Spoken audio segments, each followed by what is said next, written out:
قول نقل کیا ہے کہ ہم اہل حدیث کے امام ابو بکر بن خزیمہ رحمۃ اللہ علیہ اور ان کے ہم پلہ محدث ابو علی سقفی رحمۃ اللہ علیہ اور اپنے مشائخ کی جماعت کے ساتھ جس زمانے میں کثرت سے زندہ تھے، تو اس میں حضرت علی بن موسیٰ رضا رحمۃ اللہ علیہ کی قبر کی زیارت کے لیے گئے تو میں نے حضرت ابن خزیمہ رحمۃ اللہ علیہ کو اس جگہ کا اتنا احترام اور وہاں اتنی تواضع اور تضرع کا مظاہرہ کرتے دیکھا کہ میں حیران رہ گیا۔ تہذیب و تہذیب صفحہ 388 جلد 7۔ لیکن اس وقت اس قبر پر بدعات و خرافات بلکہ تقریباً شرک کی حد تک اس کی تعظیم کا جو طوفان برپا ہے وہ بعض اوقات رونگٹے کھڑے کر دیتا ہے۔ صاحب مزاران افعال سے بری ہیں، اور حقیقت تو یہ ہے کہ اس قسم کی حرکتیں ان کے ساتھ ظلم اور زیادتی کے مترادف ہیں۔ اعاذنا اللہ منہا۔ یہاں یہ بات بھی قابل ذکر ہے کہ حضرت علی بن موسیٰ رضا رحمۃ اللہ علیہ سے منسوب کر کے متعدد روایات محدثین اہل سنت نے بھی اپنی کتابوں میں ایسی نقل کر دی ہیں جو منکرات میں شمار کی گئی ہیں۔ حافظ ذہبی رحمۃ اللہ علیہ نے میر علام النبلہ میں اور حافظ ابن حجر رحمۃ اللہ علیہ نے تہذیب التہذیب میں ان روایات پر تنبیہ فرما دی ہے۔ واپس تہران اور رے میں اسی روز دوپہر کو ہم مشہد سے واپس تہران روانہ ہوئے کیونکہ رات 10 بجے ہمیں دبئی کے لیے پرواز کرنا تھا۔ تہران میں چند گھنٹے کے قیام میں ہم چاہتے تھے کہ شہر رے میں بھی حاضری لگا دی جائے۔ دراصل تہران تو شہر کا نیا نام ہے، قدیم زمانے میں یہ علاقہ رے ہی کے نام سے مشہور تھا۔ چنانچہ دوپہر کو چند گھنٹے مولانا عبدالہادی صاحب کے مکان پر ان کی مہمان نوازی سے لطف اندوزی اور آرام کے بعد ہم عصر کی نماز پڑھ کر ان کے گھر سے نکلے اور تہران کے مختلف محلوں سے گزرتے ہوئے اس محلے میں پہنچے جو اب بھی رے کہلاتا ہے۔ نیشا پور کی طرف یہ شہر حضرت عمر فاروق رضی اللہ تعالیٰ عنہ کے زمانے میں فتح ہوا تھا اور اپنے عہد شباب میں دنیا کے مشہور ترین شہروں میں شمار ہوتا تھا۔ یہاں سے بھی علم و فضل کے پہاڑ پیدا ہوئے ہیں۔ یہاں کے رہنے والے راضی کہلاتے تھے اور راضی کی نسبت سے جتنے مشاہیر معروف ہیں سب یہیں کے باشندے تھے۔ محدثین میں امام ابو زرع رازی رحمۃ اللہ علیہ، امام ابو حاتم رازی رحمۃ اللہ علیہ اور ان کے صاحبزادے ابن ابی حاتم رازی رحمۃ اللہ علیہ، جن کی کتاب الجرح تعدیل رجال حدیث میں ماخذ کی حیثیت رکھتی ہے اور جن کی تفسیر بھی معروف و مشہور ہے، اسماعیل بالزنجویہ السامان رحمۃ اللہ علیہ، فقہاء کرام رحمۃ اللہ علیہ میں حنفیہ کے امام ابو بکر حساس رازی رحمۃ اللہ علیہ صاحب احکام القرآن، تفسیر اول کلام کے امام فخر الدین رازی رحمۃ اللہ علیہ، تصوف کے ائمہ میں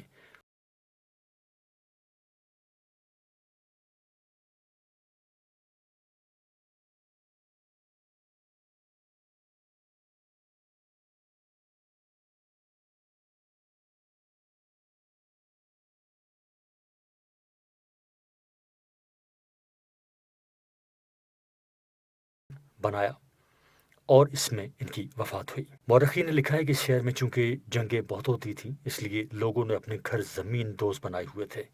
علامہ حنبی رحمۃ اللہ علیہ لکھتے ہیں کہ میں نے یہ گھر دیکھے ہیں، ان تک پہنچنے کے لیے راستے بڑے تنگ و تاریک رکھے جاتے تھے تاکہ دشمن انہیں استعمال کرنے سے گھبرائے۔ یہاں کے پھل بڑے لذیذ ہوتے تھے اور ایک خاص قسم کی مٹی سر دھونے کے لیے عمرا کو بھیجی جاتی تھی اور کنگھیوں کی صنعت یہاں کی امتیازی خصوصیت سمجھی جاتی تھی۔ اسماعیل رحمۃ اللہ علیہ کا یہ مقولہ مشہور ہے کہ یعنی رے دنیا کی دلہن ہے اور رے عروس الدنیا و الیہ متجر الناس، یعنی رے دنیا کی دلہن ہے اور دنیا بھر کے لوگوں کا تجارتی مرکز۔ علامہ حنبی رحمۃ اللہ علیہ معجم البلدان صفحہ 116 تا 122 جلد 3 اور قزوینی رحمۃ اللہ نے آثار البلاد صفحہ 375 تا 382 میں اس شہر اور اس کی خاص خال رجال کا مفصل ذکر کیا ہے۔ نیشاپور کی طرح یہاں بھی مذکورہ بالا بزرگوں کے آثار بالکل مٹ گئے ہیں اور ہم یہ جاننے کے لیے باوجود اس لیے یہاں آئے تھے کہ چند سانس اس فضا میں بھی لے لیں جو کبھی علم و فضل کی صداؤں سے گونجا کرتی تھی۔ اب یہ سارا علاقہ تہران ہی کا ایک قصہ ہے۔ ہم تلاش کر کے رہ کے بالکل قدیم علاقے میں پہنچے۔ یہاں ایک قدیم قبرستان ہے، جس سرے پر ایک عالیشان مقبرہ بنا ہوا ہے اور ایک بڑی مسجد بھی ہے۔ صاحب مزار کا نام عبدالعظیم بن عبداللہ الحسنی رحمۃ اللہ علیہ لکھا ہوا ہے اور کہا جاتا ہے کہ حضرت حسن بن علی رضی اللہ عنہ کی 5ویں پشت کے صاحبزادے ہیں۔ مجھے اہل سنت کی کتب الرجال میں ان کا تذکرہ نہیں مل سکا۔ البتہ رجال شیعہ میں ان کا مفصل تذکرہ موجود ہے۔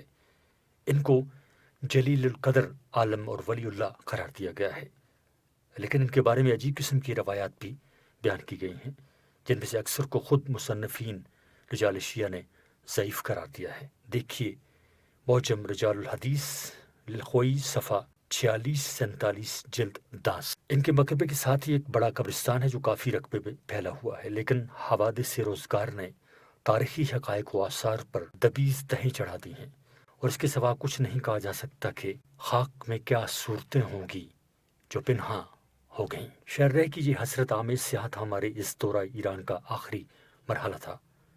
یہیں سے ہم ایئرپورٹ پہنچے اور رات 10:30 بجے ہماری واپسی کی پرواز دبئی کے لیے روانہ ہو گئی، جہاں ایک دن ٹھہر کر یکم شعبان المعظم کو بفضل تعالیٰ بخیر و عافیت کراچی پہنچے۔ وآخر دعوانا ان الحمد للہ رب العالمین۔ نیوزی لینڈ کا سفر شوال 1426 بمطابق نومبر 2005 عیسوی۔ ہم تو ستائش اس ذات کے لیے ہے جس نے اس کارخانہ عالم کو وجود بخشا، اور درود و سلام اس کے آخری پیغمبر نبی کریم صلی اللہ علیہ وآلہ وسلم پر جنہوں نے دنیا میں حق کا بول بالا کیا۔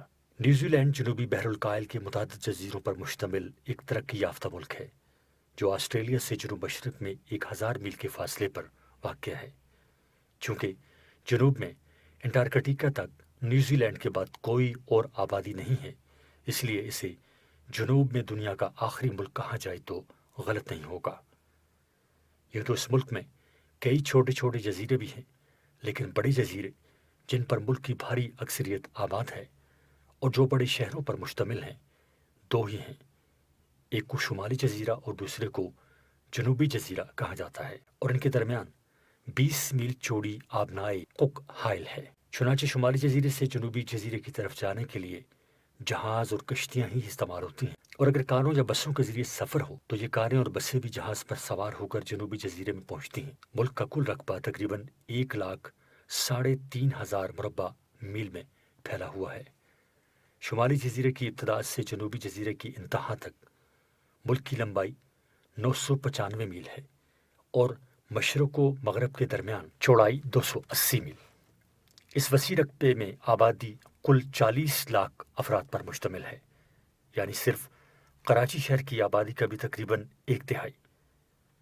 ملک کا دارالحکومت ویلنگٹن ہے جو شمالی جزیرے کے جنوبی سرے پر واقع ہے، اور اس کے علاوہ 3 بڑے شہر اور ہیں: آکلینڈ جو ملک کا سب سے بڑا شہر ہے، اور کرائسٹ چرچ اور ہیملٹن۔ نیوزی لینڈ میں آبادی تو معلوم تاریخ کے مطابق 1000 عیسوی سے چلی آتی ہے۔ یہاں کی مقامی آبادی کو ماؤری کہا جاتا ہے۔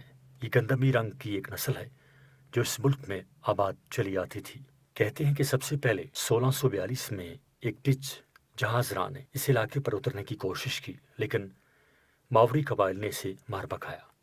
پھر 1769 میں برطانوی نژاد کیپٹن جیمز کک نے نیوزی لینڈ پر قبضہ کرنے کی کوشش کی۔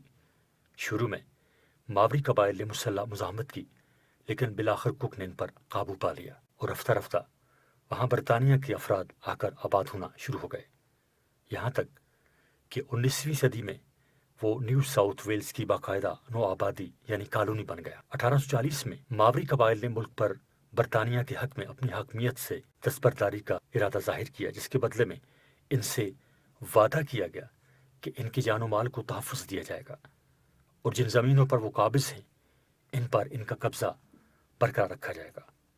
اس کے باوجود ماوریوں سے چھوٹی موٹی جنگیں جاری رہیں، یہاں تک کہ 1847 میں انہیں مکمل طور پر زیر کر لیا گیا۔ 1852 میں نیوزی لینڈ کو ایک دستوری ایکٹ کے ذریعے ایک خود مختار اور ایک مستقل ملک قرار دیا گیا جو دولت مشترکہ کا آزاد رکن ہے، مگر گورنر جنرل برطانیہ کے بادشاہ یا ملکہ کے نمائندے کی حیثیت سے نامزد کیا جاتا ہے، جس کی حیثیت محض علامتی ہے۔ اصل اختیارات پارلیمنٹ کی منتخب کابینہ کو حاصل ہیں، جس کا سربراہ وزیر اعظم ہوتا ہے۔ ماوریوں سے شروع میں اگرچہ یہ وعدہ کیا گیا تھا کہ انہیں ان کی زمینوں پر برقرار رکھا جائے گا، لیکن جوں جوں برطانوی باشندے یہاں آ کر آباد ہونا شروع ہوئے، ماوریوں کو ان کی زمینیں بیچنے پر مجبور کیا گیا، جس پر انہوں نے پھر مزاحمت کی اور برطانوی آبادکاروں سے ان کی لڑائیاں پھر شروع ہو گئیں۔ 1860 کی دہائی میں یہ جنگیں جاری رہیں، لیکن بالآخر برطانوی آبادکار غالب آئے اور ماوریوں کو ہتھیار ڈالنے پڑے۔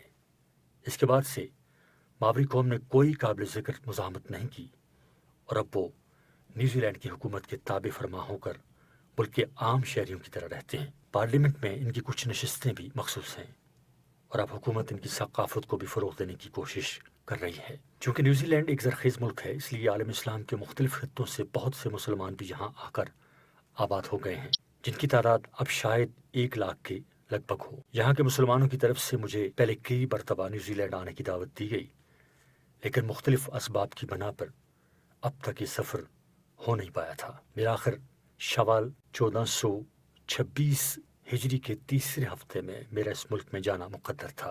چنانچہ بدھ 13 شوال 1426 مطابق 16 نومبر 2005 کا دن گزار کر رات 1 بجے سفر کے لیے روانگی ہوئی، اور جمعہ 15 شوال 18 نومبر کو نیوزی لینڈ کے وقت کے مطابق صبح 8 بجے نیوزی لینڈ کے سب سے بڑے شہر آکلینڈ پر جہاز اترا۔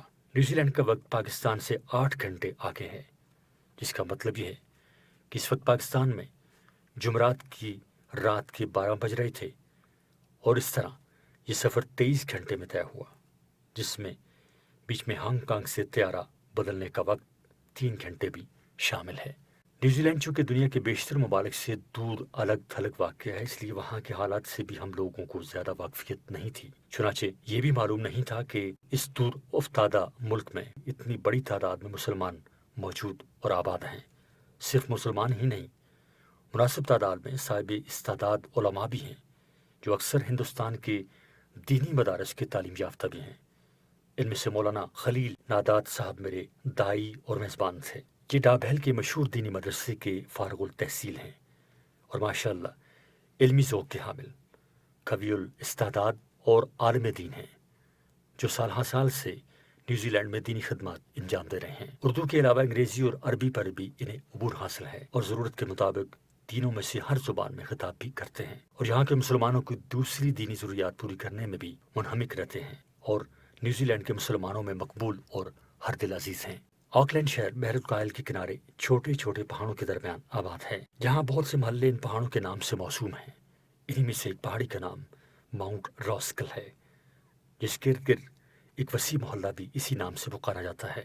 اسی محلے میں خوبصورت مسجد عمر کہلاتی ہے، جو خاصی وسیع رقبے پر تعمیر ہوئی ہے، اور اس کے ساتھ بچوں کی تعلیم کا ایک مدرسہ بھی قائم ہے۔ ڈابھیل ہی کے فارغ التحصیل ایک نوجوان عالم دین مولانا محمد صاحب اس کے امام ہیں۔ اس مسجد کی وجہ سے مسلمانوں کی بڑی تعداد نے مسجد کے قرب و جوار میں رہائش اختیار کی ہوئی ہے۔ جس روز میں آکلینڈ پہنچا وہ جمعہ کا دن تھا، اور مولانا خلیل صاحب وغیرہ نے اسی مسجد عمر میں میری جمعہ کی تقریر کا اعلان کیا ہوا تھا۔ یہ دیکھ کر خوشگوار حیرت ہوئی کہ ماشاءاللہ مسجد نمازیوں سے بھری ہوئی تھی، اور اس میں 30 سے زیادہ ملکوں کے مسلمان شور و شکر ہو کر نماز ادا کر رہے تھے۔ پاکستان، ہندوستان اور بنگلہ دیش کے علاوہ مصر، شام، عراق، الجزائر، مراکش، Afghanistan, Sudan, Somalia, Indonesia, Malaysia اور نہ جانے کتنے ملکوں کے مسلمان ہیں جو یہاں آ کر آباد ہو گئے ہیں، اور یہ مسجد ان کا مشترک اجتماعی مرکز ہے۔ 10 روزہ قیام کے بعد میری بیشتر نمازیں اسی مسجد میں ہوئیں، اور اس کی بنا پر یہاں کے نمازیوں سے ایسا تعلق قائم ہو گیا جیسے ہم برسوں سے ایک دوسرے سے واقف ہوں۔ عرب حضرات کی بھی خاصی تعداد یہاں 5 وقتہ نمازوں میں شریک ہوتی تھی۔ ان کے اصرار پر روزانہ نماز فجر کے بعد مختصر سا درس حدیث عربی زبان میں ہوتا رہا، جس میں عرب بھائی بڑے ذوق و شوق سے شریک ہوتے تھے۔ ایک پاکستانی نژاد تاجر جناب محمد علی صاحب یہاں کے ممتاز مسلمان تجار میں سے ہیں، اور یہاں کی دینی سرگرمیوں میں بڑے جذبے کے ساتھ حصہ لیتے ہیں۔ انہوں نے ایک قریبی محلے ماؤنٹ ایلبرٹ میں اپنا ایک نیا گھر تعمیر کیا ہے، جس میں وہ بھی منتقل نہیں ہوئے۔ انہوں نے میرے قیام کے لیے اپنے اس گھر کی پیشکش کی، جو الحمدللہ ہر قسم کی رہائشی سہولیات سے آراستہ تھا۔ یہ علاقہ بھی بڑا پرسکون تھا، اس میں قیام ہر طرح آرام دہ ثابت ہوا۔ جناب محمد علی صاحب اور ان کی اہلیہ نے راحت رسانی میں کوئی دقیقہ فروگزاشت نہیں کیا۔ اللہ تعالیٰ انہیں اس کی جزائے خیر عطا فرمائے، آمین۔ چونکہ یہ مکان مسجد سے قدرے فاصلے پر واقع تھا، اس لیے مولانا خلیل صاحب اور مولانا امتیاز صاحب نے ہر نماز کے لیے مسجد لے جانے کی ذمہ داری بڑی محبت سے نبھائی، اور ہر طرح کی خاطر و مدارات میں کوئی کسر نہیں چھوڑی۔ فجزاهم اللہ تعالی خیر۔ آکلینڈ میں ماشاءاللہ 1 درجن کے قریب مسجدیں ہیں اور ہر مسجد ساتھ بچوں کے حفظ و ناظرہ اور ابتدائی دینیات کی تعلیم کا انتظام ہے۔ آکلینڈ میں میرا قیام 1 ہفتہ رہا۔ یہ ملک چونکہ خط استوا کے انتہائی جنوب میں واقع ہے، اس لیے نومبر اس میں آتی گرمیوں کا مہینہ ہے اور دن بہت بڑا ہو رہا تھا۔ عصر کی نماز 6:30 بجے، مغرب 8:30 بجے اور عشاء 10 بجے ہو رہی تھی۔ 1 ہفتہ کے قیام میں ہر روز عصر سے مغرب تک آکلینڈ کی کسی نہ کسی مسجد میں میرا خطاب ہوتا تھا۔ بعض خطابات اردو میں اور بعض انگریزی میں ہوئے۔ ہر جگہ جا کر مسجد کے ائمہ اور منتظمین کو دینی اور دعوتی سرگرمیوں میں مشغول پایا۔ آکلینڈ میں جو دوسرے علماء مصروف خدمت ہیں، ان میں مولانا اسحاق صاحب، مولانا ابو بکر صاحب اور مولانا منظور صاحب بطور خاص قابل ذکر ہیں، اور یہ دیکھ کر بڑی خوشی ہوئی کہ الحمدللہ یہ حضرات۔ عزیز طلباء، یہ آڈیو ریکارڈنگ آپ کے لیے ہیومینیٹیرین ڈیولپمنٹ آرگنائزیشن ایبٹ آباد کے زیر اہتمام کی گئی۔ ادارہ 2012 سے اپنی مدد آپ کے تحت صحت، تعلیم اور معاشی خود مختاری کے شعبوں میں بہتری کے لیے کوشاں ہے۔ الحمدللہ صوبہ خیبر پختونخوا کی 11ویں تا ماسٹرز سطح کی نصابی کتب اور کورسز کی آڈیو ریکارڈنگ میں کامیابی سے منتقلی کے بعد ادارہ اب علامہ اقبال اوپن یونیورسٹی کے مختلف کورسز کی نصابی کتب کو آڈیو ریکارڈنگ میں منتقل کرنے میں سرگرداں ہے، جس سے نہ صرف علامہ اقبال اوپن یونیورسٹی سے منسلک قومی بلکہ بین الاقوامی سطح کے طلباء بھی استفادہ حاصل کر سکیں گے۔ اس کے علاوہ پبلک سروس کمیشن، CSS اور دیگر غیر نصابی کتب کی آڈیو ریکارڈنگ میں منتقلی کا کام بھی جاری ہے۔ اس تمام تر کاوش کا بنیادی مقصد نابینا طلباء کی اعلیٰ تعلیم تک رسائی کو ممکن بنا کر انہیں ملک و قوم کی ترقی و خوشحالی میں بھرپور کردار ادا کرنے کے قابل بنانا ہے۔ نابینا طلباء کے علاوہ دیگر طلباء بھی ہمارے YouTube چینل HDO ایبٹ آباد پر جا کر اس مفت تعلیمی سہولت سے فائدہ اٹھا سکتے ہیں۔ Humanitarian development organisation Abbottabad, e mail hdo@gmail.com، website hdorg.net،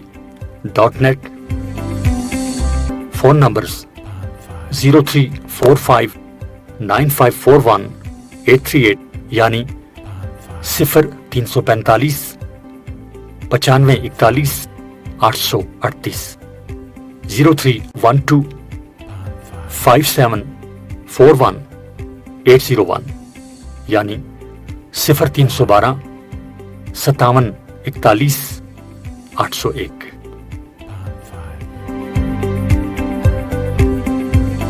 باہمی تعاون اور مشورے سے یہ خدمات انجام دے رہے ہیں۔ اتوار 17 شوال کو دن 11 بجے آکلینڈ اور مضافات میں کام کرنے والے علماء کا ایک اجتماع بھی جناب ایوب صاحب کے مکان پر ہوا، جس میں عرب ائمہ و خطباء بھی شریک تھے۔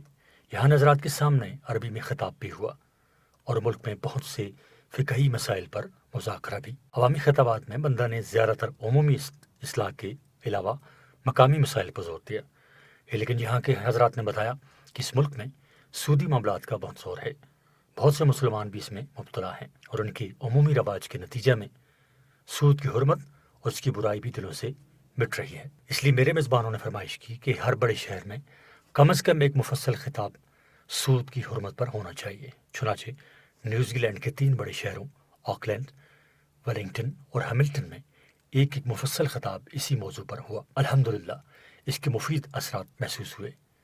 متعدد مردوں اور خواتین نے اس گناہ سے تائب ہونے کی اطلاع دی۔ سود کے سلسلے میں لوگوں کے لیے سب سے بڑا مسئلہ مکان کا حصول ہے۔ عام طور سے لوگ سودی قرض لے کر مکان خریدتے ہیں۔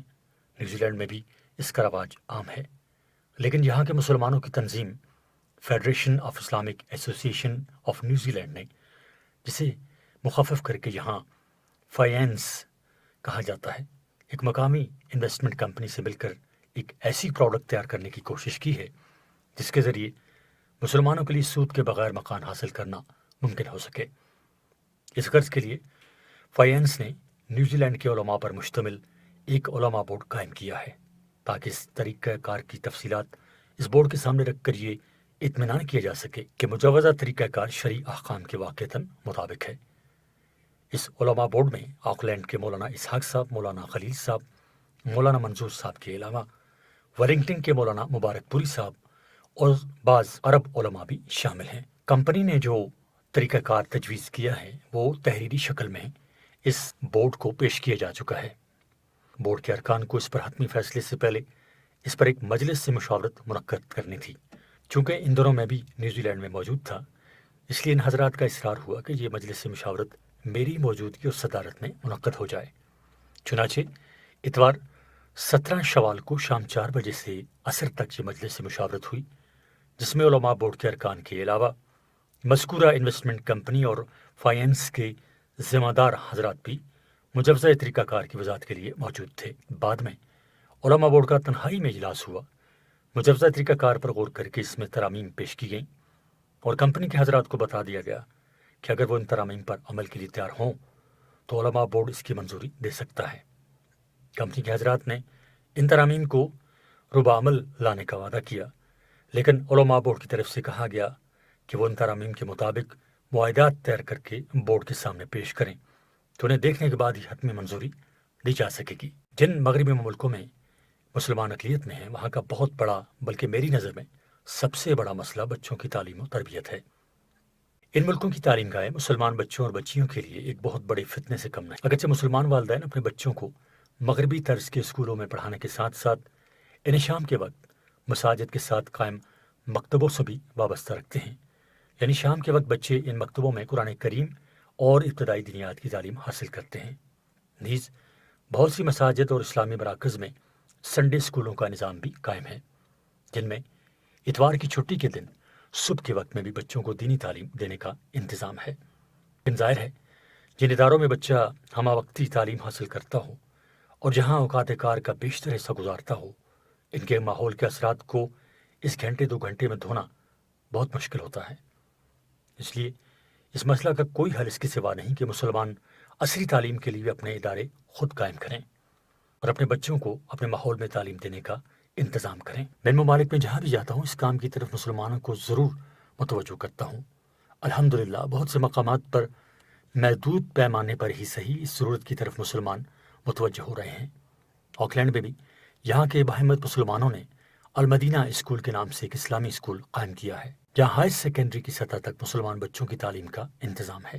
پرائمری کی سطح تک تعلیم مخلوط ہے، اس کے بعد لڑکوں کو الگ اور لڑکیوں کو الگ پورے پردے کے ساتھ تعلیم دی جاتی ہے۔ لڑکیوں کی تعلیم کا مکمل انتظام ایک سفید فام نو مسلم خاتون انجام دیتی ہیں جو نیوزی لینڈ ہی سے تعلق رکھتی ہیں۔ المدینہ اسکول کی انتظامیہ نے مجھے اسکول میں مدعو کیا، وہاں بھی ایک مختصر خطاب ہوا اور مدرسہ کے نصاب و نظام کے بارے میں مشورے بھی دیے گئے۔ یہ معلوم کر کے مسرت ہوئی کہ اسکول کے طلباء کی کامیابی کا اوسط دوسرے تعلیمی اداروں کے مقابلے میں زیادہ تھا۔ آکلینڈ کے 8 روزہ قیام میں زیادہ وقت تو مذکورہ بالا مشاغل میں گزرا، لیکن درمیان میں شہر کے بعض تفریحی مقامات پر بھی جانے کا اتفاق ہوا۔ یہ شہر بحر الکاہل کے کنارے اس طرح واقع ہے کہ سمندر کی شاخیں جگہ جگہ شہر میں پھیلی ہوئی ہیں اور شہر کے مختلف حصوں کو باہم ملانے کے لیے پل بنے ہوئے ہیں۔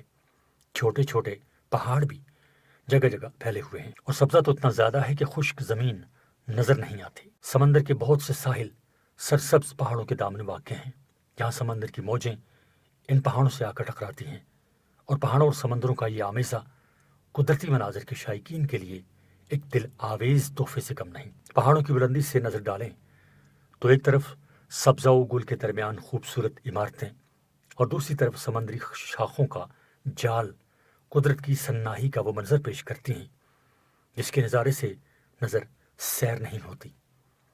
اگرچہ وہاں آج کل گرمیوں کی آمد تھی، لیکن ہم کراچی والوں کے لیے موسم اچھا خاصا ٹھنڈا اور نہایت خوشگوار تھا۔ یہاں سخت ترین گرمی دسمبر جنوری میں ہوتی ہے، مگر اس میں بھی درجہ حرارت 30 سے عموماً آگے نہیں جاتا۔ چونکہ آبادی زیادہ نہیں ہے اس لیے ماحول میں آلودگی بھی زیادہ نہیں اور آب و ہوا بڑی صحت بخش ہے۔ البتہ کہا جاتا ہے کہ یہاں کی دھوپ کے سامنے زیادہ وقت رہنے سے جلد خراب ہو جاتی ہے اور وجہ یہ بیان کی جاتی ہے کہ اوزون میں جو شگاف بیان کیا جاتا ہے وہ اسی جگہ ہے، لہٰذا دھوپ کی شعائیں اوزون سے چھننے کے بجائے براہ راست جسم پر پڑتی ہیں، جن سے جسم جھلس جاتا ہے، اور اس بنا پر یہاں جلد کے سرطان کی بیماری کثرت پائی جاتی ہے۔ ویلنگٹن تک کا سفر۔ منگل 19 سوال کو ہمارے میزبانوں نے ہمیں نیوزی لینڈ کے دارالحکومت ویلنگٹن لے جانے کا پروگرام بنایا تھا۔ وقت قلت کی بنا پر یہ سفر ہوائی جہاز سے ہونا تھا، لیکن نیوزی لینڈ کے قدرتی مناظر سے لطف اندوز ہونے کے لیے انہوں نے یہ انتظام کیا تھا کہ آکلینڈ سے تقریباً 300 میل کی مسافت پر واقع یہاں کے مشہور سیاحتی شہر روتروا تک ہمارا سفر کار کے ذریعے ہوا، پھر یہاں سے بذریعہ ہوائی جہاز ویلنگٹن پہنچے۔ چنانچہ ہم علی صبح کا کار کے ذریعے آکلینڈ سے روانہ ہوئے۔ شہر سے نکلتے ہی حسین قدرتی مناظر کا ایک جہاں آباد نظر آیا۔ اللہ تعالیٰ نے جو اس ملک کو قدرتی حسن عطا فرمایا ہے وہ شاذ و نادر ہی کسی اور ملک کے حصے میں آیا ہوگا۔ سرسبز وادیاں، سبزہ و گل سے لدے ہوئے پہاڑ جن کے سروں پر پائن کے خوشنما درخت میلوں تک قطار باندھے نظر آتے ہیں، تھوڑے تھوڑے وقفوں سے خوشنما جھیلیں، وادیوں کے نشیب و فراز پر نظر افروز چراگاہیں جن میں اون سے لدی ہوئی بھیڑوں کے گلے اور کہیں کہیں خوبصورت ہرن چرتے ہوئے ملتے ہیں۔ تقریباً 3 گھنٹے یہ بری یعنی زمینی سفر بڑا دلچسپ اور سرور انگیز تھا۔ بالآخر مولانا خلیل صاحب نے جو گاڑی ڈرائیو کر رہے تھے، کار ایک پہاڑ کے درمیان بل کھاتی ہوئی سڑک کے کنارے روکی اور ہمیں نیچے اتر کر نظارہ کرنے کی دعوت دی۔ سڑک کے کنارے پہنچے تو نظر کے سامنے ایک دل آویز آبشار تھا جو پورے جوش و خروش کے ساتھ پہاڑ کی ڈھلان پر پتھروں سے ٹکراتا ہوا وادی میں گر رہا تھا۔ پانی کے تیز بہاؤ اور پتھروں سے ان کے ٹکرانے کی وجہ سے پانی میں خوشنما رنگ پیدا ہو رہے تھے۔ اس آبشار کے عین اوپر ایک لکڑی کا پل بھی بنا ہوا ہے۔ وہاں پہنچ کر قدرت کی اس حسین تخلیق کا نظارہ اور بھی زیادہ حسین ہو جاتا ہے۔ فتبارک اللہ احسن الخالقین۔ یہاں سے کچھ فاصلے پر ٹاپو کے نام سے ایک وسیع و عریض اور خوبصورت جھیل ہے جو نیوزی لینڈ کی سب سے بڑی جھیل کہلاتی ہے۔ ہم تھوڑی دیر کے لیے اس جھیل کے کنارے بھی رکے جسے کوئنس ٹاؤن کے بعد نیوزی لینڈ کا دوسرا بڑا سیاحتی مرکز سمجھا جاتا ہے۔ جھیل کے نام پر قریب میں آباد شہر کا نام بھی ٹاؤپو ہے۔ جھیل کا پانی نہایت ٹھنڈا اور میٹھا ہے، لیکن قریبی پہاڑی سے پانی کی ایک نالی جھیل میں گر رہی ہے۔ اس نالی کا پانی تیز گرم ہے۔ غالباً اس پہاڑی میں لاوا موجود ہے جس کی بنا پر یہ پانی نہایت گرم ہو گیا ہے۔ ٹاؤپو سے روانہ ہو کر دوپہر 1 بجے کے قریب ہم روتروا شہر میں داخل ہوئے۔ یہاں قدرت کا وہ نظارہ دیکھنے کا موقع ملا جو کم از کم میں نے دنیا میں کہیں اور نہیں دیکھا۔ یہاں ایک زندہ آتش فشاں پہاڑ ہے جس سے 24 گھنٹے لاوا ابلتا رہتا ہے۔ یہ لاوا تو بجھ کر مردہ ہوا ہے اور نہ اس کی کمیت اور کیفیت ایسی ہے جو آس پاس کی آبادی پر تباہی لائے۔ ایسا لگتا ہے کہ اللہ تعالیٰ نے انسان کو معمون رکھ کر اپنی قدرت کا یہ نظارہ دکھانے کے لیے اس علاقے کو منتخب کیا ہے۔ یہ تقریباً 2 کلومیٹر میں پھیلا ہوا رقبہ ہے جس میں جگہ جگہ زمین میں تنور کے منہ کی طرح بھٹیاں نظر آتی ہیں اور ان کے آس پاس کی ساری زمین کہیں خشک اور کہیں پھل پھلی اور کہیں دلدل کی طرح تر ہے۔ یہ دلدل لاوے کے اثر سے مسلسل اچھلتی رہتی ہے اور بعض بھٹیوں سے سفید اور گرم بھاپ کی شکل میں اور بعض کھولتے ہوئے پانی کی شکل میں پانی ابلتا ہے اور بعض مرتبہ 25 میٹر کی بلندی تک چلا جاتا ہے۔ اس علاقے کو دور سے دیکھا جائے تو معلوم ہوتا ہے کہ جگہ جگہ آگ کے الاؤ سے دھواں اٹھ رہا ہے۔ انتہائی سرسبز و شاداب اور ٹھنڈی وادیوں کے عین درمیان ابلتی ہوئی آتشیں بھاپ کا یہ منظر بڑا عبرت انگیز ہے۔ حدیث میں ہے کہ اللہ تعالیٰ نے جہنم کو نفسانی خواہشات کی دل فریبی سے گھیرا ہوا ہے۔ اس انتہائی حسین علاقے میں آگ کی بھٹیوں کا یہ خوفناک منظر اس حدیث کا ایک محسوس نمونہ معلوم ہوتا ہے۔ اگرچہ سال ہر سال سے یہ علاقہ لاوے کی کسی تباہ کن وبال سے محفوظ چلا آتا ہے، لیکن کون جان سکتا ہے کہ کب اس میں زندگی کی مزید حرکت پیدا ہو اور یہ جگہ جو سیاحوں کی دلچسپی کا بہت بڑا مرکز بنی ہوئی ہے کسی وقت روح فرسا نظارے دکھانے لگے۔ اللہم انا نعوذ بک من شر حر النار۔ روتروا شہر میں ایک طرف یہ آتش فشاں پہاڑ ہے جو اس کے ابلتے ہوئے لاوے سے آس پاس کی فضا میں ایک عجیب قسم کی بو بسی ہوئی ہے، اور دوسری طرف ایک خوش منظر جھیل ہے جو پانی کے شائقین کے لیے تفریح کے بہت سے سامان رکھتی ہے۔ اس لیے یہ شہر سیاحوں کا بہت بڑا مرکز ہے۔ قدم قدم پر ان کے لیے قیام گاہوں کا انتظام ہے۔ نیوزی لینڈ انواع و اقسام کے پرندوں کے لیے دنیا بھر میں مشہور ہے۔ 2 پرندے ایسے ہیں جو صرف نیوزی لینڈ ہی میں دیکھے جا سکتے ہیں۔ ان میں سے ایک کیوی ہے جو گھنے جنگلات کے اندھیرے ہی میں زندہ رہ سکتا ہے۔ یہاں لوتروا کے آتش فشاں علاقے کے باہر عجائب گھر کے کمرے میں اندھیری فضا پیدا کر کے یہ پرندہ رکھا گیا ہے۔ اسے پہلی بار یہیں دیکھا۔ دوسرا پرندہ پینگوئن ہے۔ یہ انٹارکٹیکا کے برفانی علاقے کا پرندہ ہے جو صرف برف میں زندہ رہتا ہے۔ چنانچہ آکلینڈ کے ایک میوزیم میں چاروں طرف برف کے تودے دیکھ کر یہ پرندے محفوظ کیے گئے ہیں اور شیشے کے پیچھے سے ان کی زیارت کی جاتی ہے۔ اللہ تعالیٰ کی مخلوق کے یہ مختلف رنگ ہیں کہ کوئی اندھیرے کے بغیر زندہ نہیں رہتا، تو اللہ تعالیٰ نے اس کے لیے اندھیرا پیدا فرمایا ہے اور اسی اندھیرے میں اسے رزق مل رہا ہے۔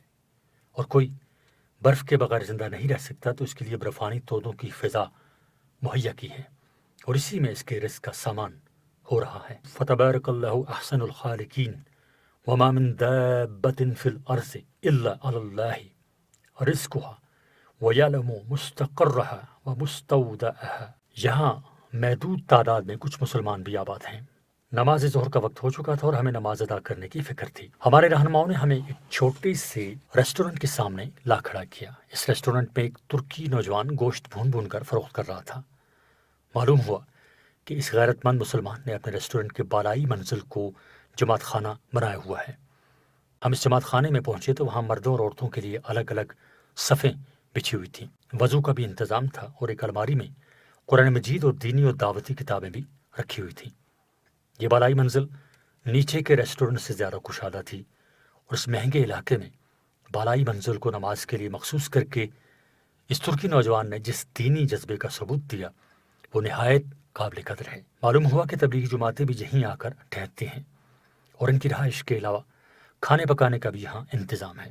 الحمدللہ بڑے سکون و اطمینان سے ہم نے یہاں نماز ظہر ادا کی، دوپہر کا کھانا کھایا اور اس کے بعد ایئرپورٹ روانہ ہو گئے اور 1 گھنٹے کی پرواز کے بعد ویلنگٹن کے ہوائی اڈے پر اترے۔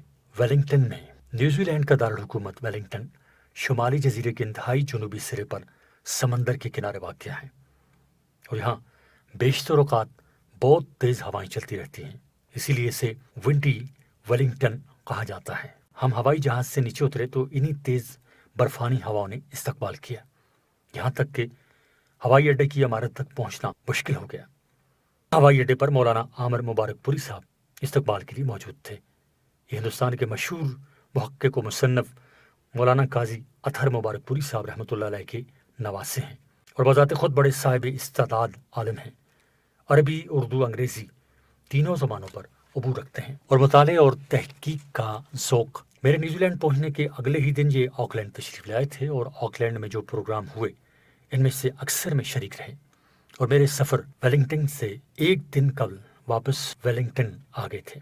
ویلنگٹن میں 3 بڑی مسجدیں ہیں، ان میں بھی سب سے مرکزی مسجد جو قلب شہر میں واقع ہے، مولانا اس کے امام و خطیب بھی ہیں اور مسجد کے تحت جو اسلامی مرکز قائم ہے اس کے تحت تدریس و دعوت کے کاموں میں سرگرمی سے حصہ لیتے ہیں اور یہاں کے مسلمانوں میں بڑے مقبول ہیں۔ مغرب کے بعد یہاں میری تقریر کا اعلان ہو چکا تھا، چونکہ یہاں بھی مجمع مختلف ملکوں کے مسلمانوں کا تھا اور ان کی مشترک زبان انگریزی ہی ہو سکتی تھی، اس لیے خطاب انگریزی میں ہوا۔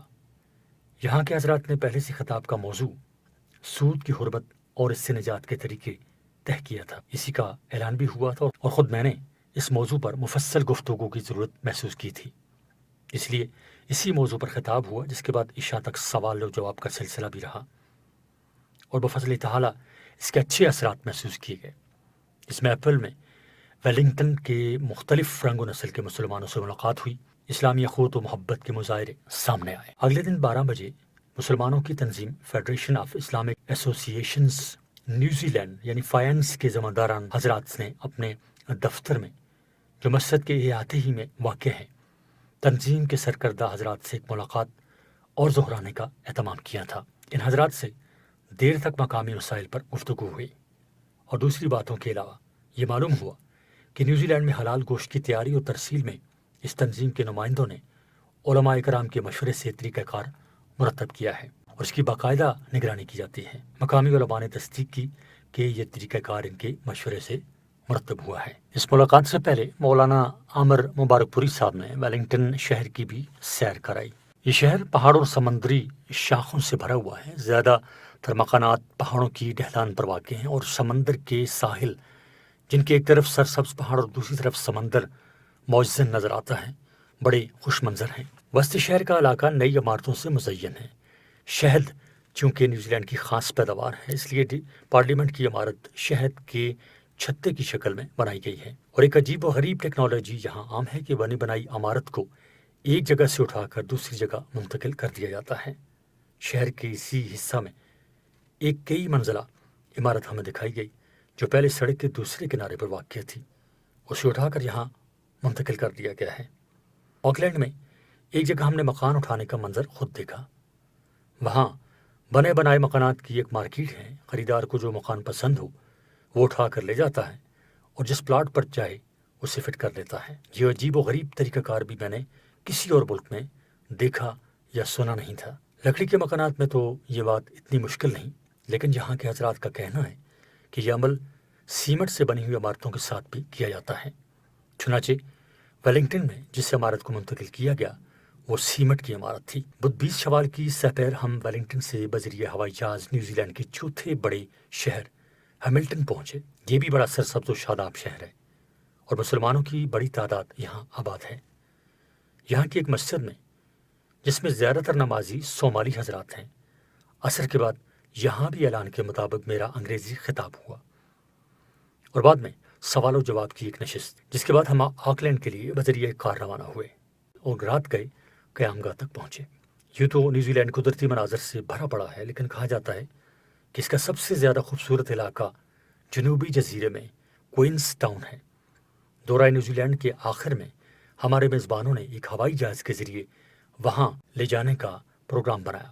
علی صبح آکلینڈ سے روانہ ہو کر جہاز کرائسٹ چرچ رکا، جو ملک کا دوسرا بڑا شہر ہے، اور یہاں بھی مسلمان خاصی تعداد میں آباد ہیں۔ اس کے بعد اس نے کوئنس ٹاؤن پہنچایا، جو واقعتاً اپنے قدرتی حسن و جمال میں اپنی مثال آپ ہے۔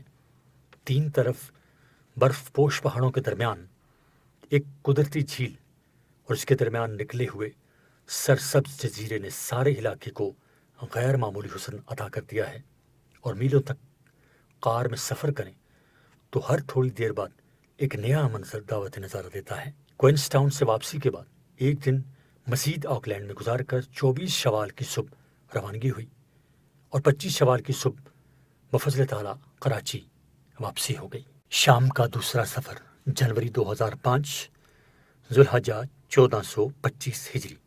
حمد و ستائش اس ذات کے لیے ہے جس نے اس کارخانہ عالم کو وجود بخشا، اور درود و سلام اس کے آخری پیغمبر صلی اللہ علیہ وآلہ وسلم پر، جنہوں نے دنیا میں حق کا بول بالا کیا۔ جہان دیدہ میں شام کے سفر کا ذکر ہوا۔ اس کے 19 سال بعد 24 جنوری 2005 کو دوبارہ شام جانے کا اتفاق ہوا۔ اس مرتبہ شام میں ایک ہفتہ قیام رہا۔ اس دوران دمشق کے علاوہ حمص، حماد اور حلب میں بھی جانے کا اتفاق ہوا۔ اس سفر میں مزید مقامات پر حاضری کی سعادت ملی اور مزید معلومات حاصل ہوئیں۔ اس سفر کے دائی دراصل ڈاکٹر محمد حمور تھے، جو شام کے باشندے ہیں مگر عرصہ سے پیرس میں مقیم ہیں، اور امریکہ میں انہوں نے گائیڈنس فائنانس کے نام سے مسلمانوں کے لیے مکانات حاصل کرنے کا ایک ادارہ قائم کیا ہوا ہے، جو اس وقت امریکہ میں اس مقصد کے لیے کامیاب ترین ادارہ ہے، اور اس کی شرعی رہنمائی کے لیے انہوں نے جو بورڈ قائم کیا ہے، مجھے اس کی سربراہی سونپی ہوئی ہے۔ وقتاً فوقتاً اس بورڈ کے اجتماعات مختلف مقامات پر ہوتے رہے ہیں۔ ان کی خواہش تھی کہ اس کا ایک اجتماع شام میں بھی رکھا جائے تاکہ وہاں کے متبرک مقامات اور وہاں کے علماء کی زیارت بھی ہو سکے۔ چنانچہ انہوں نے اس سفر کا نظم بڑی خوش ذوقی سے ترتیب دیا۔ میرے بیٹے عزیزم مولانا عمران اشرف سلمہ بھی گائیڈنس کے بورڈ کے رکن ہیں، اس لیے وہ بھی سفر میں موجود ہیں، اور میرے چھوٹے بیٹے عزیزم مولوی حسان اشرف سلمہ اور دوسرے گھر والے بھی شام کی زیارت کی شوق میں ہمراہ ہو گئے۔ شام کی بہت سی خصوصیات کا ذکر تو میں اپنے پہلے سفر نامے میں کر چکا ہوں۔ اس مرتبہ جن نئے مقامات پر جانے کا اتفاق ہوا، زیر نظر تحریر میں صرف انہی کے تذکرے پر اکتفا کرتا ہوں۔ جامع اموی اور اس کے نواح میں جامع اموی کا مفصل تذکرہ میں اپنے پہلے سفر نامے میں کر چکا ہوں۔ اس مرتبہ جامع اموی کی زیارت کے وقت ہمارے دو فاضل دوست ساتھ تھے جنہوں نے شام کے تاریخی مقامات کی خصوصی تحقیق کی ہے۔ ایک تو شیخ وائل حملی صاحب ہیں جو عرصہ دراز سے بندہ سے خطاب و خطابت کرتے رہے ہیں۔ 2 سال قبل حج کے موقع پر ان سے ملاقات بھی ہوئی تھی، اور چند ماہ قبل جب برادر معظم حضرت مولانا مفتی محمد رفیع عثمانی صاحب مدعا ذلہم نے شام کا سفر کیا تو وہ ان کے بہترین رفیق کے طور پر ساتھ رہے۔ دوسرے کویت میں ہمارے فاضل دوست شیخ ناصر العجمی جو ایک محقق عالم ہیں، انہیں جب بحرین کے شیخ نظام یعقوبی سے معلوم ہوا کہ میں اور وہ گائیڈنس کے اجتماع میں شرکت کے لیے دمشق جا رہے ہیں اور میں چند روز وہاں ٹھہروں گا، تو وہ بھی شام آ گئے۔ چونکہ وہ اپنے متعدد تحقیقی کاموں کے لیے بار بار شام آتے رہتے ہیں، اس لیے یہاں کے علماء اور تاریخی مقامات کی خوب واقفیت رکھتے ہیں۔ ان دونوں حضرات کی معیت میں جامع اموی اور اس کے نواح کے بارے میں کچھ نئی معلومات حاصل ہوئیں۔ جامع اموی کے شمال مغربی کونے پر ایک کمرہ ہے جس کے بارے میں یہاں کے علماء و مشائخ کے درمیان یہ بات مشہور و معروف ہے کہ یہ امام غزالی رحمۃ اللہ علیہ کا خربت قلعہ تھا۔ اسی طرح مسجد کے حال میں جنوب مغرب کی طرف محراب الحنابلہ کے جانب ایک کمرہ ہے جس کے بارے میں مشہور ہے کہ یہاں علامہ موفق ابن قدامہ رحمۃ اللہ علیہ صاحب المغنی درس دیتے رہے ہیں۔ مشائخ شام میں بزرگ ترین عالم شیخ عبدالرزاق حلبی درس دیتے ہیں۔ وہ آج کل حج کے لیے گئے ہوئے تھے، اس لیے ان سے ملاقات کا شرف حاصل نہ ہو سکا۔ جامع اموی کا جنوب مغربی دروازہ جو محراب الحنابلہ اور محراب الشافیہ کے درمیان واقع ہے، اگر اس سے باہر بازار کی طرف نکلیں تو سلطان نور الدین زنگی رحمۃ اللہ علیہ کے مقبرے کی طرف جاتے ہوئے ذرا سا آگے چل کر بائیں جانب ایک جگہ ٹین کے دروازے سے اسے بند کیا ہوا ہے۔ وائل حملی صاحب نے بتایا کہ اہل دمشق میں یہ بات مشہور ہے کہ یہاں حضرت امیر معاویہ رضی اللہ تعالیٰ عنہ کا مکان تھا۔ جامع اموی کے آس پاس کا علاقہ صحابہ کرام اور علماء سلف کی یادگاروں سے بھرا پڑا ہے۔ شیخ ناصر العجمی اور شیخ وائل حملی نے ان یادگاروں میں جن اہم یادگاروں کی زیارت کرائی، ان میں دارالحدیث الاشرفیہ بطور خاص قابل ذکر ہے۔ دارالحدیث الاشرفیہ یہ دارالحدیث جامع اموی کے شمال مغرب میں قلعہ دمشق کے دروازے کے قریب واقع ہے۔ حدیث کا یہ بابرکت مدرسہ تعمیر کرنے کی سعادت سلطان صلاح الدین ایوبی رحمۃ اللہ علیہ کے بھتیجے الملک الاشرف مظفر الدین کو حاصل ہوئی تھی، اسی لیے اس کو دارالحدیث الاشرفیہ کہا جاتا ہے۔ جب 630 میں اس کی تعمیر مکمل ہوئی تو ملک اشرف نے اس دور کے مشہور حافظ حدیث علامہ تقی الدین بن الصلاح رحمۃ اللہ علیہ کو یہاں کا شیخ الحدیث مقرر کیا، جو 13 سال یہاں درس حدیث دیتے رہے، اور یہیں بیٹھ کر انہوں نے وہ شہرائے آفاق مقدمہ ابن الصلاح تعریف کیا جو اصول حدیث کے بہترین ماخذ و مرجع کی حیثیت رکھتا ہے۔ اسی دارالحدیث کے چوتھے شیخ الحدیث علامہ محی الدین نووی رحمۃ اللہ علیہ شارع مسلم تھے، جو یہاں تقریباً 12 سال تک 665 ہجری تا 677 ہجری درس حدیث دیتے رہے۔ اسی عظیم مدرسہ کے نویں شیخ الحدیث علامہ ابو الحجاج مزئی رحمۃ اللہ علیہ تھے، جن کی مشہور کتاب تہذیب الکمال سائستہ کے رجال پر اہم ترین ماخذ سمجھی جاتی ہے۔ علامہ مزی رحمۃ اللہ علیہ یہاں 23 سال 718 ہجری سے 742 ہجری تک درس دیتے رہے۔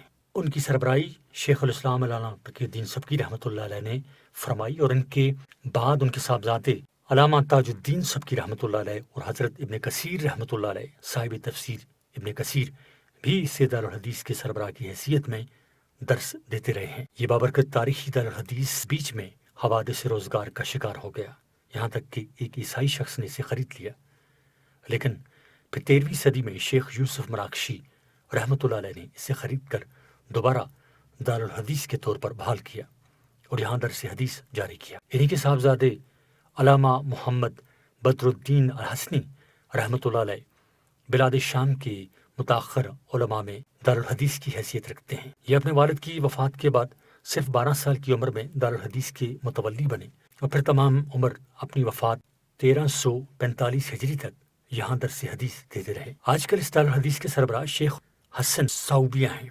اب یہ عظیم الشان تاریخی درس کا باقاعدہ اعلیٰ معیار کے دارالحدیث کی شکل میں تو باقی نہیں رہی، لیکن یہاں ایک ثانوی سطح تک کی درس کا اب بھی جاری ہے۔ حسین حسن سعدویہ قدیم طرز کی روایتی عالم ہے۔ ایک رات پہلے ڈاکٹر حمور نے بندہ سے ملاقات کرانے کی غرض سے چیدہ علماء کو ایک عشائیہ پر مدعو کیا تھا، جس میں شیخ وہبہ زہیلی، شیخ سعید رمضان البوتی، شیخ حسام الدین فرفورہ اور شیخ حسین حسن صابیہ وغیرہ بھی موجود تھے۔ باقی حضرات سے تو میں پہلے سے واقف تھا، لیکن شیخ حسین حسن صابیہ سے میری پہلی ملاقات تھی اور پہلی ہی نظر میں ان کے نورانی سراپا کو دیکھ کر دل نے ان کی طرف خاص کشش محسوس کی۔ یہ بعد میں معلوم ہوا کہ وہ دارالحدیث الاشرافیہ کے سربراہ ہیں۔ اسی وقت انہوں نے دارالحدیث آنے کی دعوت دی تھی اور ان سے صبح 10 بجے کا وقت طے ہو گیا تھا۔ اس مبارک دستگاہ میں داخل ہو کر اور یہ تصور کر کے کہ یہاں کیسے کیسے جبال علم و عمل کا فیض جاری رہا ہے، دل کی کیفیت عجیب تھی۔ شیخ صابیہ نے بڑی محبت و شفقت سے استقبال کیا اور ہمیں اس متبرک محراب میں لے گئے جو سال ہاں سال تک حافظ ابن الصلاح علامہ نووی، حافظ مزی علامہ سبکی، حافظ ابن کثیر رحمۃ اللہ علیہم جیسے عبقری علماء کا مستقر رہی ہے۔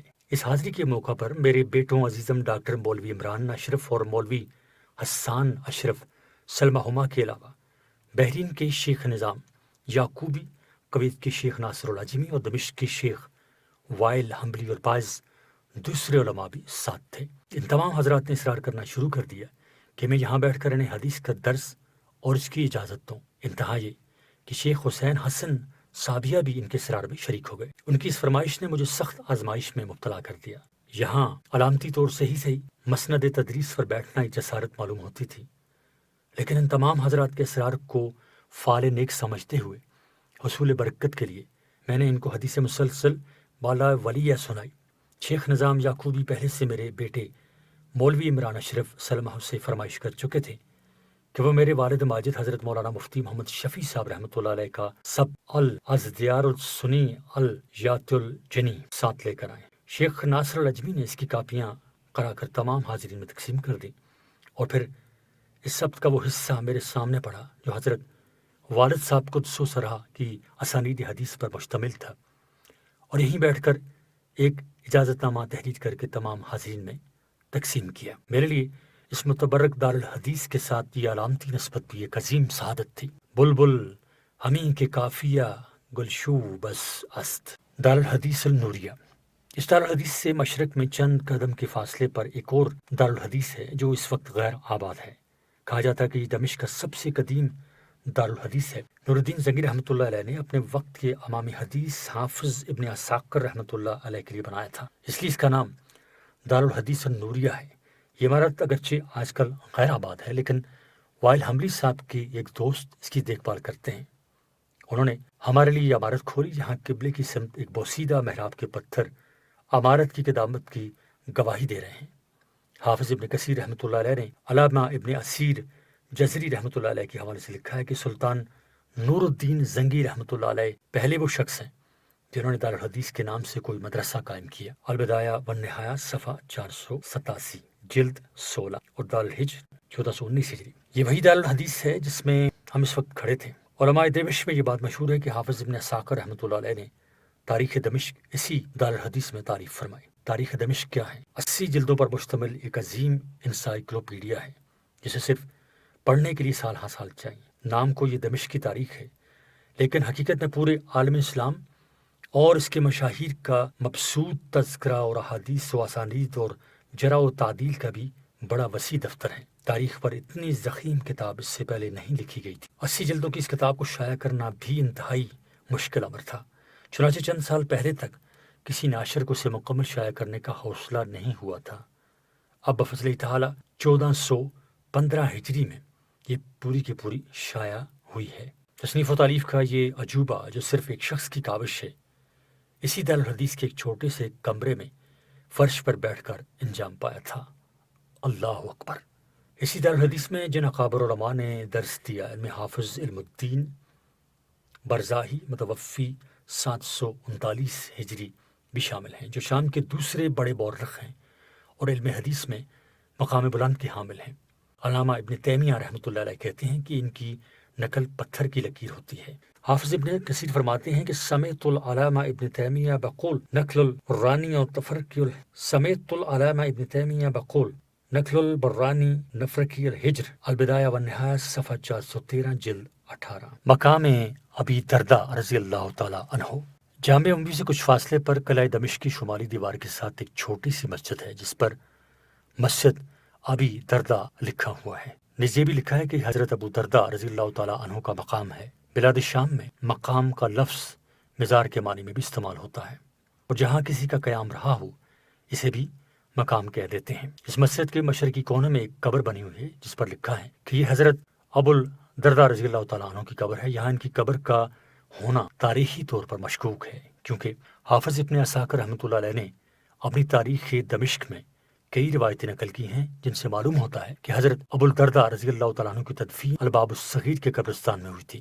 تاریخ ابن عساکر باب ذکر فضل مقابر اہل دمشق جلد 2 صفحہ نمبر 418۔ لیکن یہ بعید نہیں ہے کہ یہاں ان کا قیام رہا ہو۔ حضرت ابو الدرداء رضی اللہ تعالیٰ عنہ ان زاہد و عابد صحابہ کرام میں سے ہیں جنہیں نبی کریم صلی اللہ علیہ وآلہ وسلم نے حکیم امتی یعنی میری امت کی حکیم کا لقب عطا فرمایا تھا۔ وہ انصار کے قبیلہ خزرج سے تعلق رکھتے تھے اور غزوہ بدر کے موقع پر مسلمان ہوئے تھے۔ غزوہ احد پہلا جہاد تھا جس میں وہ نہ صرف شریک ہوئے بلکہ شجاعت کے وہ جوہر دکھائے کہ حضرت صلی اللہ علیہ وآلہ وسلم نے انہیں بہترین شہ سوار یعنی نعم الفارس قرار دیا۔ آپ صلی اللہ علیہ وآلہ وسلم کی وفات کے بعد انہوں نے دمشق میں سکونت اختیار کر لی تھی، اور حضرت فاروق اعظم رضی اللہ تعالیٰ عنہ کے عہد مبارک میں جب حضرت امیر معاویہ رضی اللہ تعالیٰ عنہ یہاں کے گورنر تھے انہیں دمشق کا قاضی مقرر کر دیا گیا تھا۔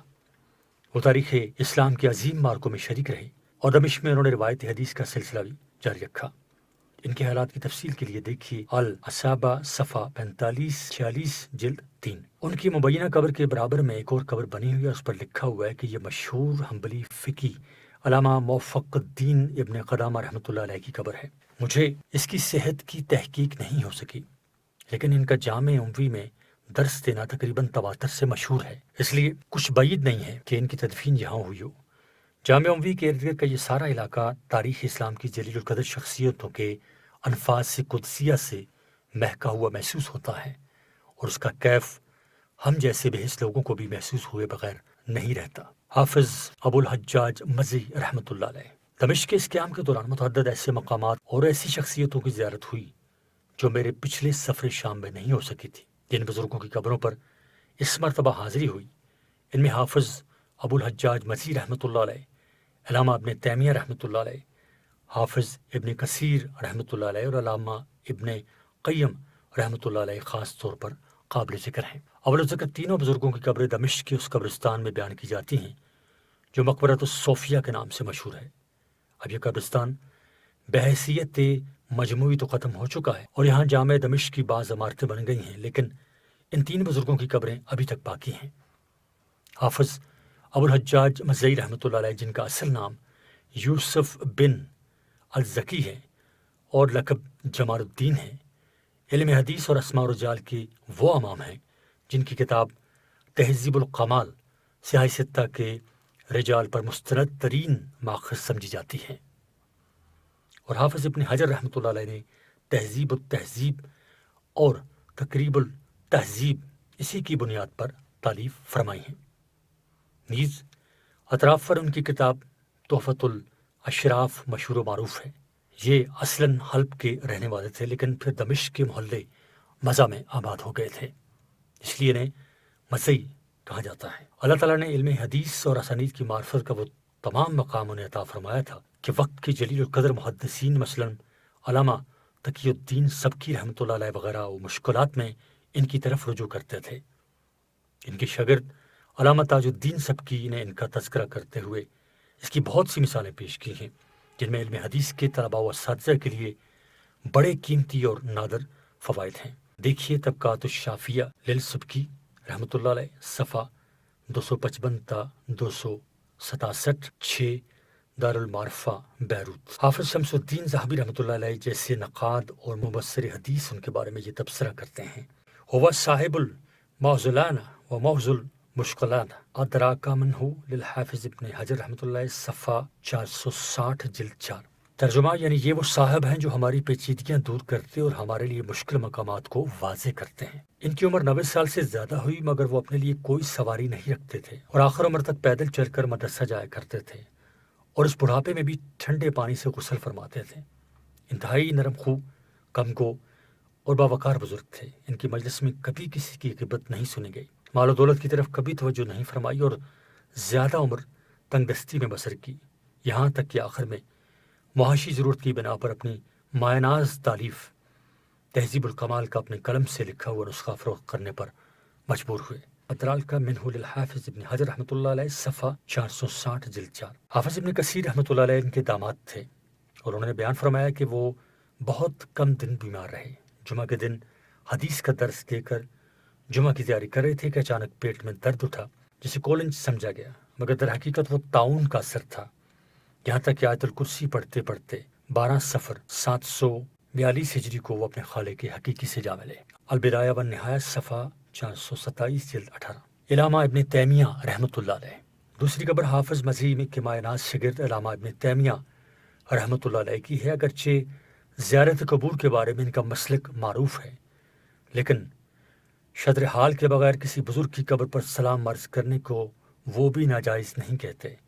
دوسری طرف ان کے تفردات کے باوجود ان کے تبحر علمی، ان کی خدمات جلیلہ اور ان کی شجاعت و عظیمت کی بنا پر دل میں ہمیشہ ان کے لیے محبت و احترام کے جذبات موزن رہے ہیں، اس لیے ان کی قبر پر سلام عرض کرنے کی توفیق ہوئی۔ علامہ ابن تیمیہ رحمۃ اللہ علیہ ہماری تاریخ کی ان شخصیات میں سے ہیں جن کے بارے میں لوگ عموماً افراد و تفرید کا شکار رہے ہیں۔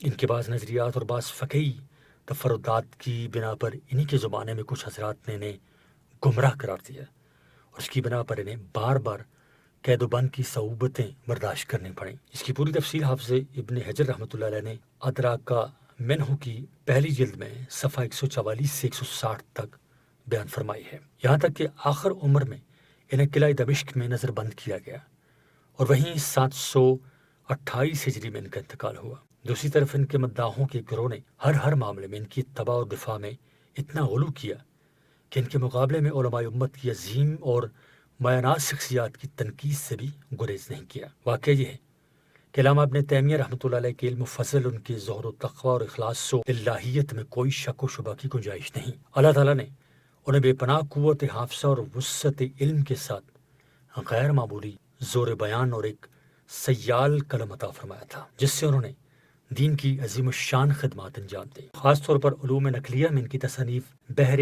ناپیدا کنار کی حیثیت رکھتی ہیں، لیکن مسئلہ یہاں سے پیدا ہوا کہ انہوں نے اپنے زمانے کے باطل فرقوں کی تردید میں جو کلامی مباحث چھیڑے، ان کی وجہ سے ان پر تشبیہ و تجسیم کے الزامات عائد ہوئے۔ ایک طرف انہوں نے صفات متشابہہ مثلا استواء العرش کے بارے میں یہ موقف اختیار کیا کہ ان کے حقیقی معنی مراد ہیں، لیکن یہ حقیقی معنی مخلوقات و حوادث سے مختلف ہیں، ان کی کناں غیر معلوم ہے اور ان پر بلا کیف ایمان رکھنا چاہیے۔ لیکن دوسری طرف جب اس مسئلے پر بحث و مناظرہ کی گرما گرمی شروع ہوئی تو حقیقی معنی پر زور دینے کے جوش میں وہ انتہائی نازک تفصیلات میں داخل ہو گئے جو بلا کیف ایمان کی حدود سے آگے تھیں۔ اس کے لیے بعض ایسی تعبیرات اختیار کیں جو تشبیہ کی سرحد کو چھو رہی تھیں۔ واقعہ یہ ہے کہ باری تعالیٰ کی ذات و صفات کے بارے میں فلسفیانہ بوشکافیاں انسان کو بعض اوقات ایسی دلدل میں لے جاتی ہیں جہاں اس کے پھسل جانے کے امکانات بہت ہیں۔ اس لیے سلف نے اس بارے میں بلا کیف ایمان رکھنے کا صرف دعویٰ ہی نہیں کیا بلکہ اس پر عمل بھی فرمایا۔ کاش کہ علامہ ابن تیمیہ رحمۃ اللہ علیہ اپنے آپ کو بھی سلف کے طریقہ کے مطابق اسی حد تک محدود رکھتے اور مزید تفصیلات میں داخل نہ ہوتے، لیکن واقعہ یہ ہے کہ اس سلسلے میں ان کی متتبع تحریروں کے مطالعے کے بعد کم از کم میں یہ سمجھتا ہوں کہ ان کی تعویل ممکن ہے اور ان کی بنا پر انہیں براہ راست مشبہ یا مجسمہ میں شامل کرنا یا ان کو قدم عالم کا قائل سمجھنا درست نہیں۔ یہاں تک کہ ان کی فقہی تفردات کا تعلق ہے، علماء کرام کی ایک جماعت نے انہیں شروط اجتہاد کا جامع قرار دیا ہے۔ مثلا علامہ ابن الازمقانی البدایہ والنہایہ صفحہ 298 جلد 18 اور حافظ شمس الدین ذہبی رحمۃ اللہ علیہ نے ان پر بہترین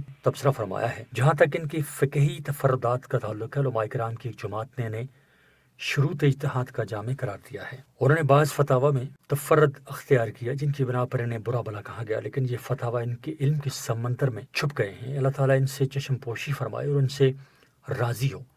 میں نے ان جیسا آدمی نہیں دیکھا اور امت کے ہر فرد کا حال یہ ہے کہ اس کے اقوال میں سے کچھ قابل قبول ہوتے ہیں اور کچھ چھوڑ دینے کے لائق۔ اگرچہ حافظ ذہبی رحمۃ اللہ علیہ کی طرف ایک رسالہ زغل العلم کے نام سے منسوب ہے، جس سے معلوم ہوتا ہے کہ وہ بعد میں علامہ ابن تیمیہ رحمۃ اللہ علیہ کے سخت مخالف ہو گئے تھے، لیکن اس کی نسبت حافظ ذہبی رحمۃ اللہ علیہ کی طرف پوری طرح ثابت کرنا مشکل ہے۔ واللہ سبحانہ تعالی عالم۔ حافظ ابن کثیر رحمۃ اللہ علیہ۔ مقبرۃ الصوفیہ میں جو 3 قبریں باقی رہ گئی ہیں، ان میں تیسری قبر جو علامہ ابن تیمیہ رحمۃ اللہ علیہ کی پائنتی کی طرف ہے، حافظ ابن کثیر رحمۃ اللہ علیہ کی بیان کی جاتی ہے۔ ان کا نام اسماعیل تھا، لقب عماد الدین اور کنیت ابو المفتاح۔ یہ حافظ مزی کے داماد بھی تھے اور ان کے خاص شاگرد بھی۔ وہ علامہ ابن تیمیہ رحمۃ اللہ علیہ کے بھی شاگرد تھے اور شافعی المسلک ہونے کے باوجود ان کے بعض نظریات میں ان سے متفق بھی۔ لیکن حافظ ذہبی رحمۃ اللہ علیہ کی طرح انہوں نے بھی علامہ ابن تیمیہ رحمۃ اللہ علیہ کے مناقب بیان کرنے کے بعد ان پر بڑا معتدل تبصرہ فرمایا ہے۔ خلاصہ یہ ہے کہ علامہ ابن تیمیہ رحمۃ اللہ علیہ بڑے علماء میں سے تھے اور دوسرے علماء کی طرح ان سے بھی صحیح باتوں کے ساتھ غلطیاں بھی ہوئیں، اور بخاری کی صحیح حدیث میں ہے کہ فیصلہ کرنے والا حق تک پہنچنے کی کوشش کر کے صحیح فیصلہ کرے تو اسے 2 اجر ملتے ہیں، اور کوشش کے باوجود وہ غلطی کر جائے تو 1 اجر۔ نیز امام مالک بن انس رحمۃ اللہ علیہ نے نبی کریم صلی اللہ علیہ وآلہ وسلم کی قبر مبارک کی طرف اشارہ کرتے ہوئے فرمایا کہ آپ صلی اللہ علیہ وآلہ وسلم کے سوا ہر شخص کے اقوال میں کچھ قابل قبول ہوتے ہیں اور کچھ قابل ترک۔ حافظ ابن کثیر رحمۃ اللہ علیہ بصرہ میں پیدا ہوئے تھے۔ یہ صرف 3 سال کے تھے کہ ان کے والد کا انتقال ہو گیا تھا، لہٰذا ان کی پرورش ان کے بڑے بھائی شیخ عبد الوہاب رحمۃ اللہ علیہ نے کی اور وقت کے کبار علماء سے علم حاصل کرنے میں ان کی مدد کی۔ ان کی تفسیر پر نہ صرف علماء وقت نے اعتماد کیا بلکہ وہ بعد میں تفسیر کے بنیادی ماخذ میں شمار ہوئی، کیونکہ انہوں نے تفسیری روایات نقل کرنے پر ہی اکتفا نہیں کیا بلکہ ان کی چھان پٹک اور جرح و تعدیل کا بھی فی الجملہ اہتمام فرمایا ہے۔ اسی طرح ان کی تاریخ البدایہ والنہایہ تاریخ اسلام کے مستند ماخذوں میں سے ہے، کیونکہ انہوں نے تاریخ طبری کابل ابن اسیر تاریخ الاسلام اور اپنے شیخ حافظ علم الدین برزالی کی تواریخ کو سامنے رکھ کر واقعات کا انتخاب فرمایا ہے، اور اس میں اسناد روایات کو دوسروں کے مقابلے میں زیادہ مد نظر رکھا ہے۔ اللہ تعالیٰ نے وسعت علم کے ساتھ انہیں ذوق عبادت بھی عطا فرمایا تھا، یہاں تک کہ ابن حبیب رحمۃ اللہ علیہ نے انہیں امام ضد تسبیح و تحلیل یعنی تسبیح و تحلیل کے امام قرار دیا ہے۔ النبأ الخمر للحافظ ابن حجر صفحہ 46 جلد 1۔ اس کے باوجود اللہ تعالیٰ نے شگفتہ طبیعت عطا فرمائی تھی اور ان کی مجلسیں پاکیزہ مزاج کی حامل ہوتی تھیں۔ شعر و ادب کا بھی ذوق تھا اور ان کے یہ 2 شعر اس ذوق کی شہادت دیتے ہیں۔ ترجمہ ہے: ہمارے سامنے دن ہیں کہ گزرے چلے جاتے ہیں اور ہم ہیں کہ اپنی آنکھوں کے سامنے موت کی طرف ہنکائے جا رہے ہیں۔ جوانی جو گزر گئی ہے اب نہ وہ واپس آنے والی ہے اور نہ یہ بڑھاپا جس نے زندگی مکدر کر دی ہے جانے والا ہے۔ 15 شعبان 774 ہجری کو وفات پائی اور اپنے 2 استادوں کے ساتھ یہاں مدفون ہیں۔ علامہ ابن قیم رحمۃ اللہ علیہ دمشق کے باب الجابیہ کے آگے گزرتے ہوئے ہمارے ایک رفیق سفر نے ایک قبر کی طرف اشارہ کرتے ہوئے بتایا کہ یہ علامہ ابن قیم رحمۃ اللہ علیہ کی قبر ہے، اس لیے وہاں بھی سلام عرض کیا۔ ان کا نام شمس الدین محمد بن ابی بکر تھا۔ ان کے والد علامہ ابن جوزی رحمۃ اللہ علیہ کے قائم کردہ مدرسہ جوزیہ کے محتمم تھے، اس لیے انہیں قیم الجوزیہ بھی کہا جاتا ہے۔ ان کی نسبت سے یہ ابن قیم الجوزیہ کے نام سے مشہور ہوئے۔ علامہ ابن تیمیہ رحمۃ اللہ علیہ کے شاگردوں میں یہ سب سے زیادہ ان کے ساتھ رہے، یہاں تک کہ قید بھی ان کے ساتھ کاٹی اور ان کے افکار کے شارع و ناشر کی حیثیت سے پہچانے گئے۔ کم و بیش ہر مسئلے میں وہ علامہ ابن تیمیہ رحمۃ اللہ علیہ کے ہم نوا تھے، بلکہ جن کلامی مسائل کا علامہ ابن تیمیہ رحمۃ اللہ علیہ کے سلسلے میں پیچھے ذکر آیا ہے ان میں یہ اپنے شیخ سے بھی اس لحاظ سے آگے بڑھ گئے تھے کہ علامہ ابن تیمیہ رحمۃ اللہ علیہ نے جو افکار لمبے لمبے مقالوں میں بیان کیے تھے انہوں نے ان کو اپنے مشہور قصیدے میں نظم کیا جو نونیہ ابن قیم کے نام سے مشہور ہے۔ اس میں انہوں نے جو تعبیرات کی ہیں وہ ان کے شیخ کی تعبیرات سے زیادہ تنقید و ملامت کا نشانہ بنی۔ علامہ ابن قیم رحمۃ اللہ علیہ کی خصوصیت ان کی وہ کتابیں ہیں جو انہوں نے تزکیہ نفس کے موضوع پر لکھی ہیں اور عظیم الشان فوائد کی حامل ہیں۔ ہم جیسے طالب علم ان کی کتابوں سے استفادہ بھی کرتے آئے ہیں، اور بہت سے وہ امور جن میں انہوں نے جمہور سے الگ راستہ اختیار کیا ہے ان میں اختلاف بھی، لیکن ان کے علم و فضل اور ان کی خدمات یقیناً قابل احترام و محبت ہیں۔ علامہ شامی کے پڑپوتے سے ملاقات۔ اس سفر کا ایک یادگار واقعہ علامہ شامی رحمۃ اللہ علیہ کے پڑپوتے سے ملاقات ہے۔ میرے والد ماجد حضرت مولانا مفتی محمد شفیع صاحب قدس سرہ جب شام تشریف لے گئے تو علامہ شامی رحمۃ اللہ علیہ کے ایک پڑپوتے مفتی ابو الیسر رحمۃ اللہ علیہ سے ملاقات ہوئی تھی جو بعد میں شام کے مفتی بھی رہے۔ معلوم ہوا کہ مفتی ابو الیسر رحمۃ اللہ علیہ کے ایک حقیقی بھائی شیخ محمد مرشد ابو لارشاد ابی بقیت حیات ہیں۔ چنانچہ ہمارے دوست شیخ فائل حنبلی اور شیخ ناصر الحجوی نے ان سے مغرب کے بعد ملاقات کا وقت لیا اور ہم ان کے مکان پر حاضر ہوئے۔ شیخ مرشد کی عمر اس وقت 95 سال ہے اور وہ اپنی اہلیہ کے ساتھ جو تقریباً